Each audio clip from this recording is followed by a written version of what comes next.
Hi guys, as promised, today I'm going to be answering the political compass test as part of my 1000 subscriber special so that you guys can find out whether I'm a far-right, communist, socialist, liberal, conservatively minded, Catholic, Hindu nationalist, Buddhist, pagan.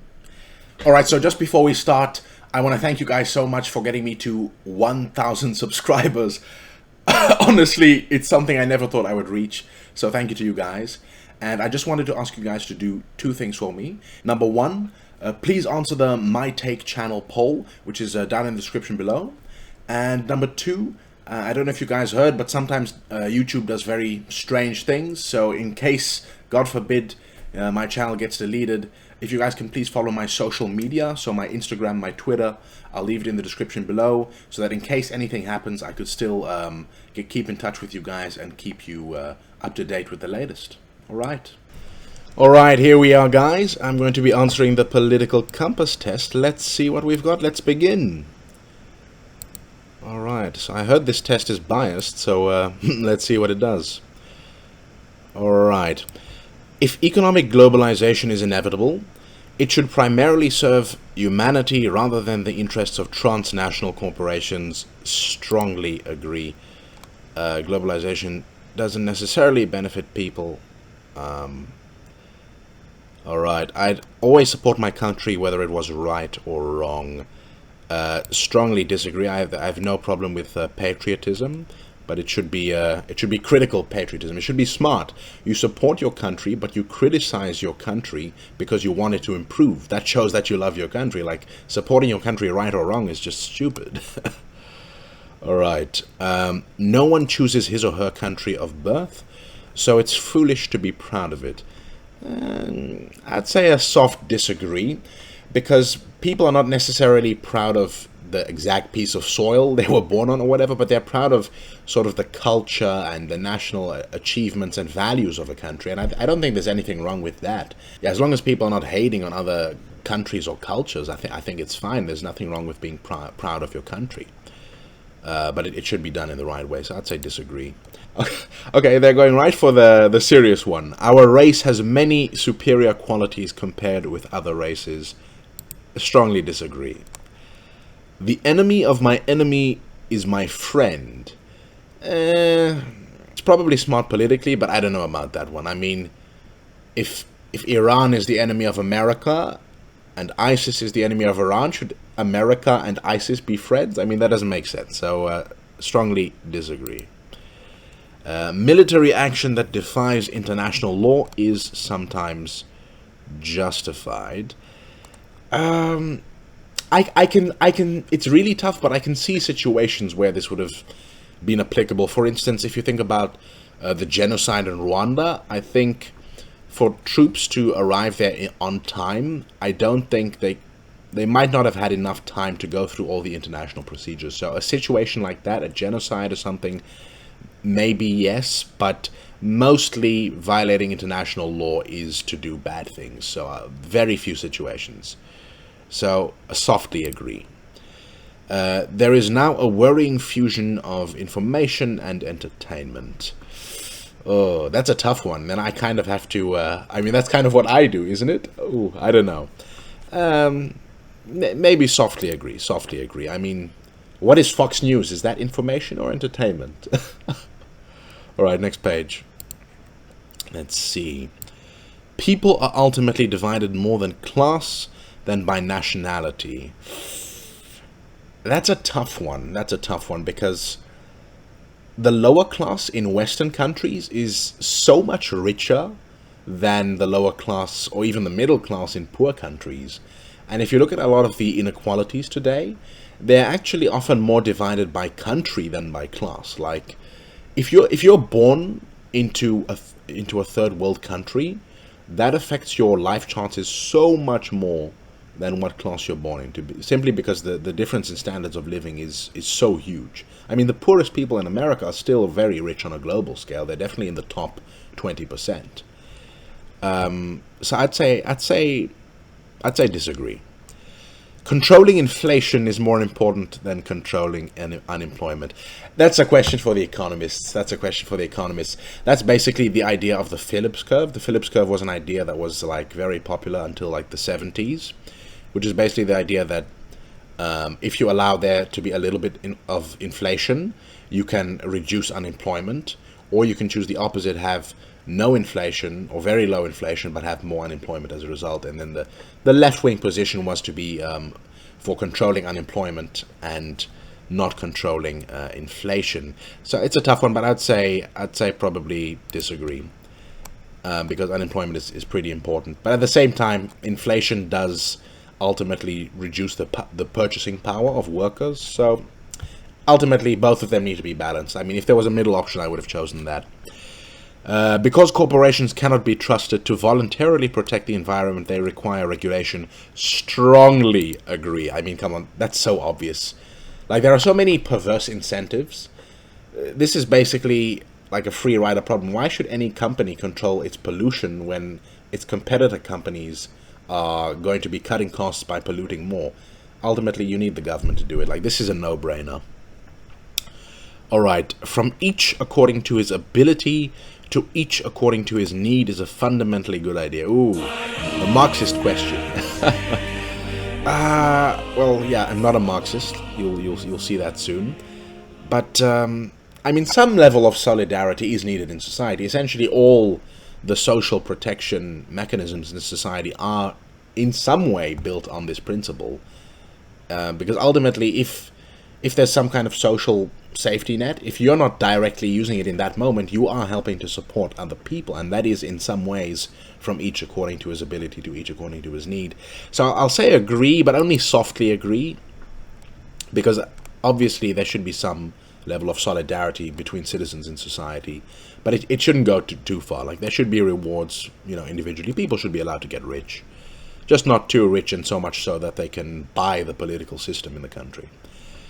The freer the market, the freer the people. Hell no. Definitely, strongly disagree. I mean, China disproves that. China has embraced free market reforms since 1978, and their economy has grown phenomenally, but they're still a single-party totalitarian dictatorship. So that was totally disproven. There's no link between being a capitalist country and being a free country. It's a sad reflection on our society that something as basic as drinking water is now a bottled, branded consumer product. I'd say softly agree, and the reason for that is, I think at some level there should be a minimum amount of water that is basically a right. Drinking water should be a right. But that doesn't mean there shouldn't necessarily be bottled water sold in the shops. But basically, the government could do something like that. The first 30 liters or whatever it is of water from the public system is free, and then after that you pay. But I think a lot of countries already have something like that, probably. So I'm not against bottled water, but there should be a minimum amount of water that's a right, just a basic human right. Land shouldn't be a commodity to be bought and sold. I think I disagree. I think ultimately you generally do have a better system when you allow people to privately own and invest in their own land. But there probably can be limits on, things like speculation, or if there's sort of historical injustices based on land and on land distribution. So I'd say disagree. It is regrettable that many personal fortunes are made by people who simply manipulate money and contribute nothing to society. I would say strongly agree, because essentially, that a lot of the richest people in society don't actually work that much in terms of labor. They're mainly investors, so they make money, from capital. And the unfair thing is that in most countries, what you see is that the capital gains tax is lower than the income tax. So in other words, if you are working for a living, you're actually working, contributing to the economy, you are paying a higher tax rate than someone who's merely speculating, who's making money from investments. That's not right. I think capital gains tax should be increased. I mean, there's no way that someone who's working for a living should be being taxed higher than someone who's making money from money. Protectionism is sometimes necessary in trade. Generally, I'm not a fan of protectionism, mainly because this is one of the few areas in economics where there's a lot of agreement between economists that, as a rule, in the long term, protectionism is bad. But there are instances where protectionism can be good, especially if it's used temporarily. And basically, number one is if there's interests of sort of national security. So, for instance, I mean, if you look at the coronavirus now, it probably would have been good if there was a little bit protectionism on, industries for making masks and medical supplies rather than everybody having to rely on China.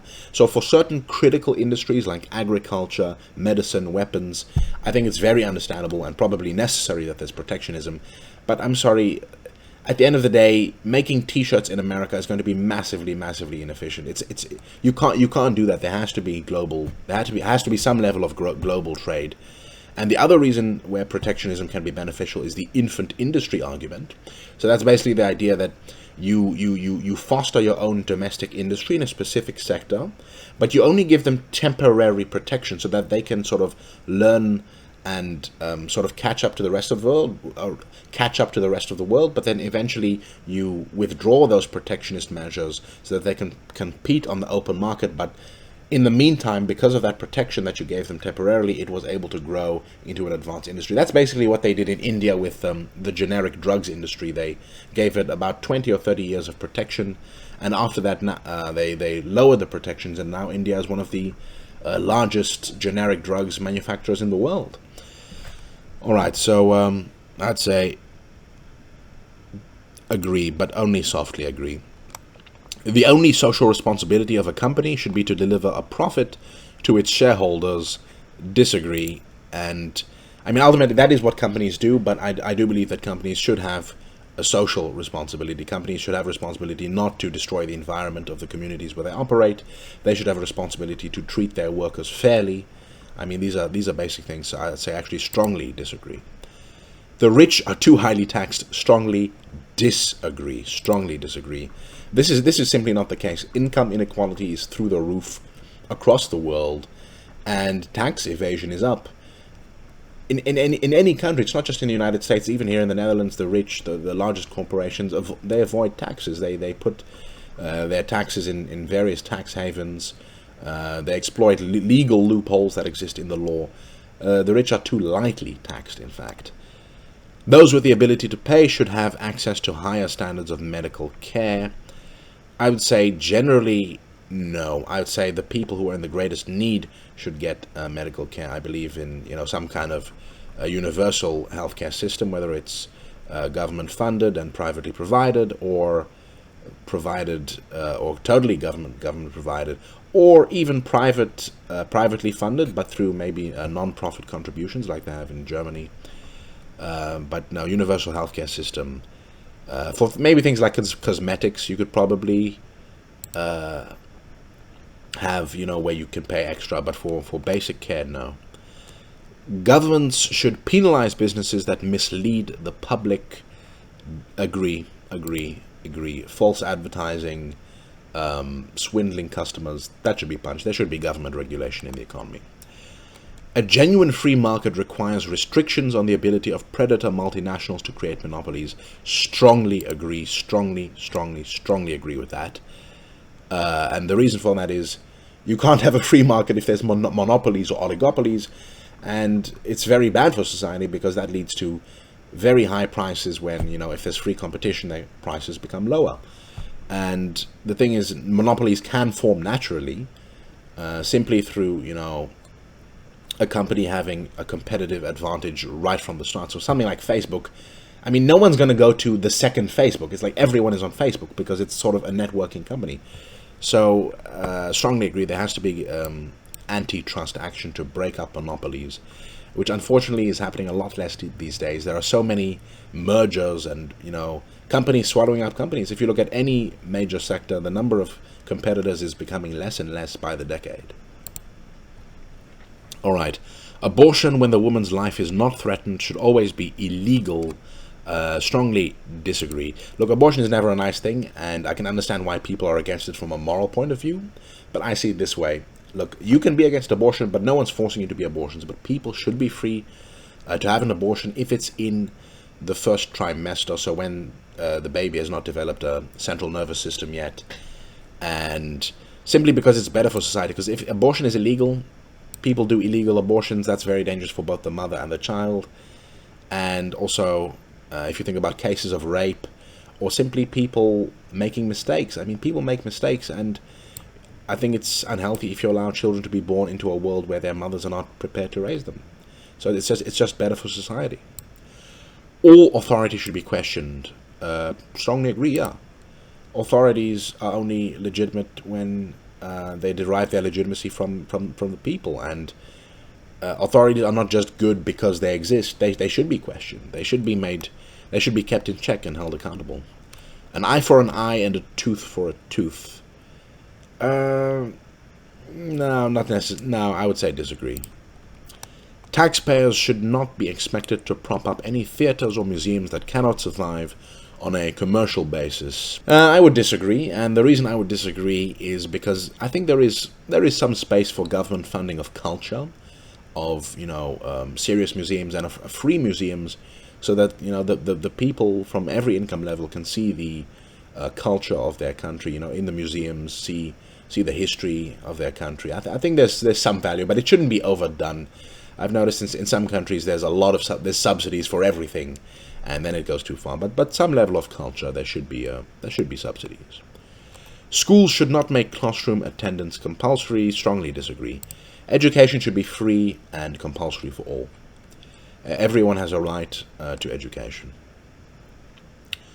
All people have their rights, but it is better for all of us that different sorts of people should keep to their own kind. Okay, am I in favor of segregation? Strongly disagree. Good parents sometimes have to spank their children. I would disagree because there's actually been scientific research done on this, and spanking your children, at least in the aggregate, is not that good, because basically children learn to be afraid of spanking and not to reason on their own why certain things are bad. So the science says disagree. It's natural for children to keep some secrets from their parents. Yes, agree, strongly agree. I mean, you don't share everything with everyone, even your parents. You share a lot of things, but not everything. Possessing marijuana for personal use should not be a criminal offense. Strongly agree, and I'm strongly glad that I live in a country where marijuana is legal, or at least, it's legal, taxed, and regulated. This is a matter of personal freedom. Look, if you're going to ban marijuana is less harmful than alcohol, so also ban alcohol, and no one's going to do that, so might as well keep it legal. It's a matter of personal freedom. Marijuana doesn't hurt anybody else except for you. So as long as it's legalized, taxed, and regulated, it's fine. So strongly agree. The prime function of schooling should be to equip the future generation to find jobs. I mean, that should definitely be one of the important functions, but obviously education is also for other things. Education should teach you to be a good citizen, to be a valuable member of society. It should teach you values. So I'd say disagree, but I mean, of course, that's important, finding a job as well, but also other things are important. People with serious inheritable disabilities should not be allowed to reproduce. No, I think that's overstepping the boundary. I think that's kind of what the Nazis did. They tried to forcibly sterilize all the undesirables in society. So I'd say I'm against that. The most important thing for children to learn is to accept discipline. It's an important thing to learn, definitely, but it's not the only thing. Children should also learn to think for themselves, and they should learn to be good members of society and to help people and be kind. There are no savage and civilized peoples. There are only different cultures. This is actually a tricky one, because number one, I'm not a cultural relativist, so I don't believe that all cultural practices are equal. Female genital mutilation is not equal. However, the way this question is phrased, it's phrased in a very dodgy way, because I don't believe there are such things as savage peoples. There are savage practices. So if you think about something like female genital mutilation, that's something that's done, as I understand, in Somalia, And female genital mutilation is a savage practice. I mean, don't get me wrong on that, it is savage. But that doesn't mean that Somali people as a whole are savage or that their culture as a whole is savage. That particular aspect of their culture is savage. Just like slavery and segregation was a savage aspect of the American culture, and the caste system is a savage aspect of the Indian culture. But that doesn't mean that the culture as a whole is savage or that the people are savage. So no, I don't believe that people are savage. Certain cultural practices can be savage. I don't believe in cultural relativism. Not all cultures are equal. Not all cultural practices are equal. But people are equal. And when you talk about savage practices, you should talk about the practice specifically and not the whole culture. So I'm not sure what to answer. What should I answer to this? Well, I'd say agree. Or I'd say disagree. But with all the caveats that I just explained. Those who are able to work and refuse the opportunity should not expect society's support. Yeah, that's a little bit of a tough one, because I do believe in social solidarity and unemployment benefits. If you fall out of your luck, or if you have a disability benefits, these kind of things. But it's kind of a tough one. It's if you have universal basic income, then this wouldn't be an issue because everyone would simply get the benefit. But if you have some kind of unemployment benefit, there probably should be tests to make sure that you're actually looking for a job, because in a way, I don't believe in this stereotype that all people on welfare are leeching off society. People do experience problems. People are not able to find jobs, especially if the economy is bad. But if you really, really refuse to work, yeah, then maybe it's questionable, because solidarity is based on you putting in, paying into the system and then being able to take out. And if you're only taking out, then the system doesn't work. So I kind of say agree, but with caveats. I don't believe that all welfare recipients are lazy or whatever. When you are troubled, it is better not to think about it, but to keep busy with more cheerful things. Yeah, I'd say agree. First-generation immigrants can never be fully integrated within their new country. It depends what you mean by integration. So I think a first-generation immigrant can definitely learn the language, they can get a job, and they can learn to respect the values and laws of the society, and that should be expected of every first-generation immigrant. But I do believe that, at some level, as a first-generation immigrant, you will, if you come as an adult, that is, if you come as a child, it's different, but if you come as an adult, you grew up in your home country, so you'll always feel at least some love or some connection to that country. But I think second-generation immigrants can definitely fully integrate, and that you see happening, in Europe and America. Integration is increasing with every generation. So with every generation, you see that the children identify more with the new country than with, their ancestors' country. You see that they integrate, they are speaking more the language of the new country rather than the old country, and slowly sort of the cultures melt together. So I would say disagree, although I do understand that first-generation immigrants could still experience some connection to their country, but I think they can do most of the basics of integration. What's good for the most successful corporations is always ultimately good for us. Strongly disagree. And I mean, this is simply not true. What's good for corporations is not necessarily, what's good for a private entity is not necessarily good for the public. I mean, it can be good for a corporation to pollute a river. It's not good for the public. That's what you would, in economics, would call a negative externality, and those exist in abundance, so strongly disagree. No broadcasting institution, however independent its content, should receive public funding. I'd say strongly disagree. Yeah, because basically a lot of countries, like Britain or the Netherlands, have actually pretty good public broadcasting services. And I see, as long as they're kept independent, I see no reason why they can't exist. As long as they exist in addition to private providers, there should also be private providers, so that there's competition and so that you get, a non-government perspective, of course. But having a solely private system, I mean, if you look at it in America, how good is the media there? The media there is terrible because it's motivated primarily by profit and what gets the best, ad revenue, and not, necessarily the best journalism. So there should be a balance between private and public. Our civil liberties are being excessively curbed in the name of counterterrorism. Strongly agree. I mean, if you look at it in the United States, you have the Patriot Act, which to my knowledge, is actually kind of unconstitutional. Mass spying program. But you also see it in Europe more and more. Our privacy is going away, and not just to the government, but also to corporations. All right, a significant advantage of a one-party state is that it avoids all the arguments that delay progress in a democratic political system. Well, that is an advantage of a one-party state, but I would say that the disadvantages far outweigh the advantages. Of course, in one-party states, people get tortured, people get killed. The government is not accountable, so the government makes a lot of mistakes, and they're not punished for those mistakes, unlike in a democracy. And so what you see, although I'm sure you can point to one or two examples, maybe Singapore, of a very effective authoritarian government. In most cases, they suck because there is no popular will, and not all the interests in society are represented. All right. So, I guess agree, but, I'd say disagree. Strongly disagree. Although the electronic age makes official surveillance easier, only wrongdoers need to be worried. Strongly disagree.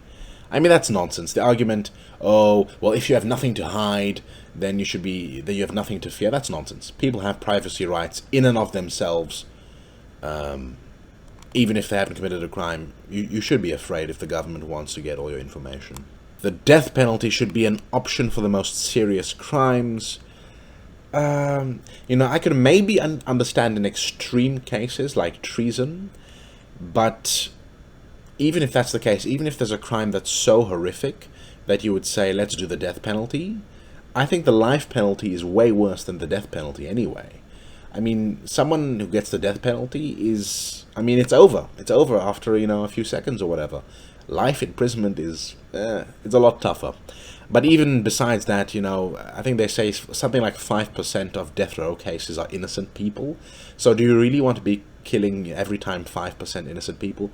Better to have life imprisonment that, if one day we find out that, in fact, they were not guilty, then you can always pay them compensation. You can't do that to a dead person.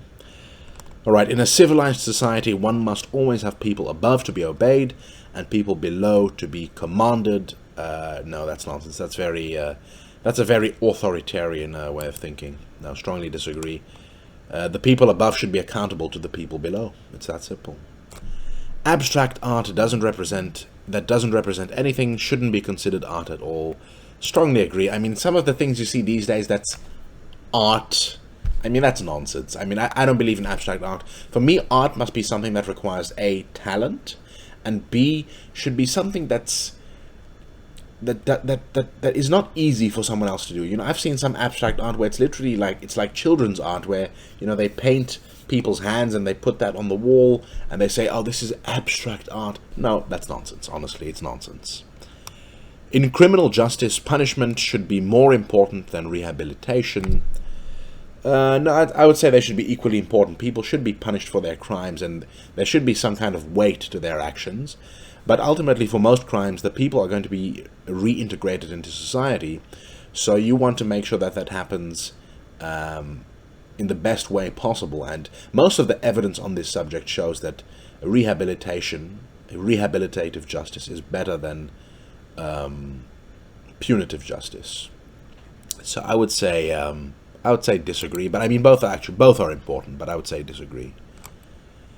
It is a waste of time to try and rehabilitate some criminals.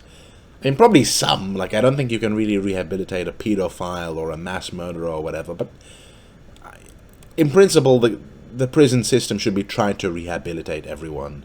So I'd say disagree, but of course, there'll always be some people who you can't rehabilitate, but they should try and rehabilitate everyone. The business person and the manufacturer are more important than the writer and the artist. Oh, that's a tough one.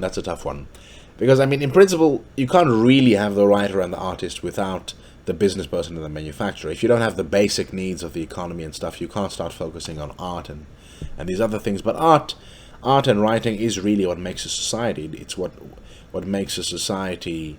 it's what people remember. No one is going to remember how many tons the factories produced in 50 years ago. People are going to remember the art and the powerful ideas that were there at the time. So it's kind of a tough one. I guess it's kind of more like Maslow's hierarchy of needs. Once you have the business person and the manufacturer sorted, then writers and artists become important. So, maybe agree, maybe... I don't know. I'm in the middle. Let me just click a random one.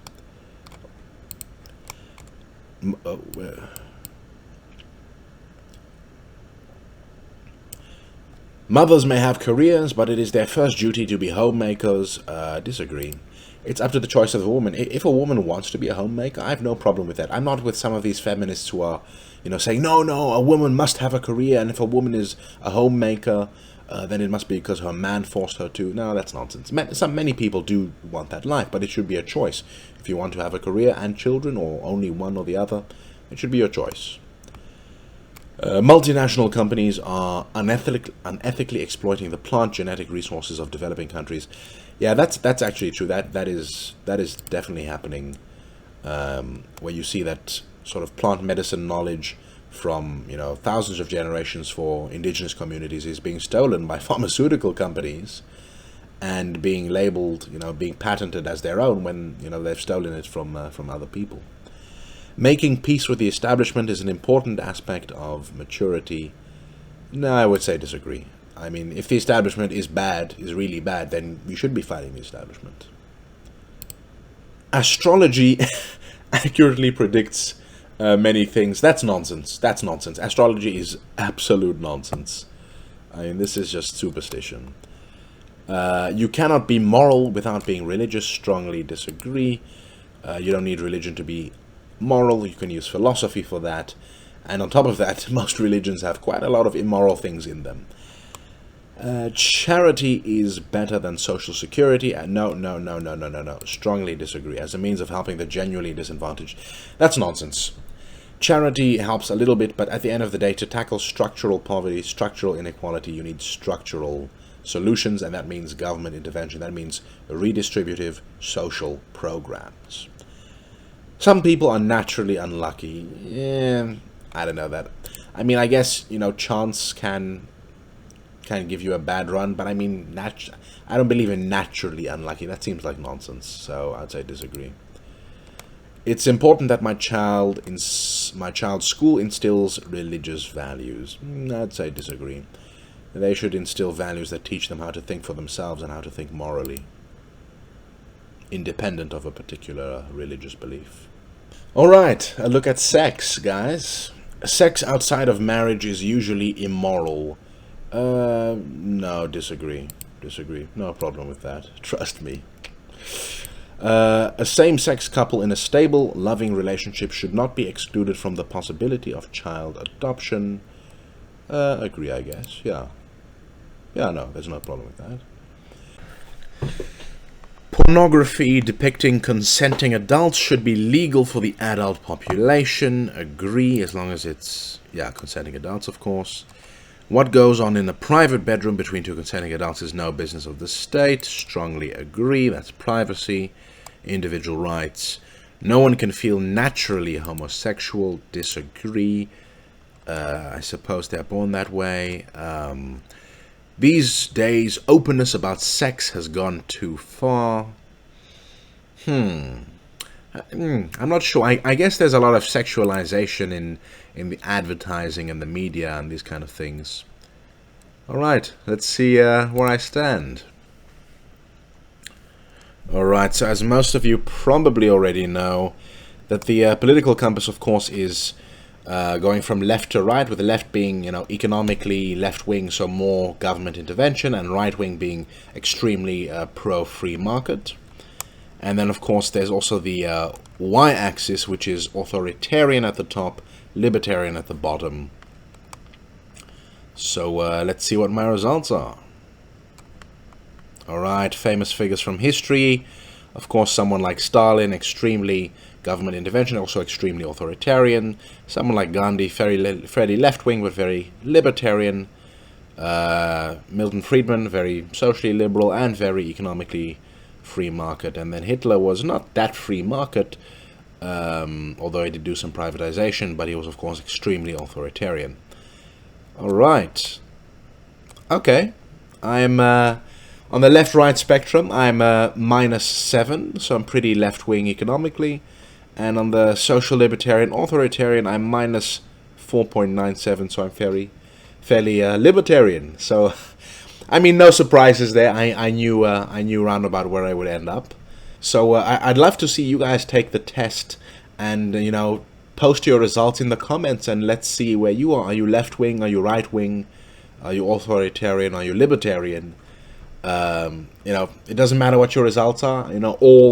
All points of view are welcome on this channel. So if you're center-right or center-left or far right, whatever your viewpoints are, you are welcome on this channel. So let's see, guys. All right, so this was me taking the political compass test. So like, share, and subscribe, because this was my take.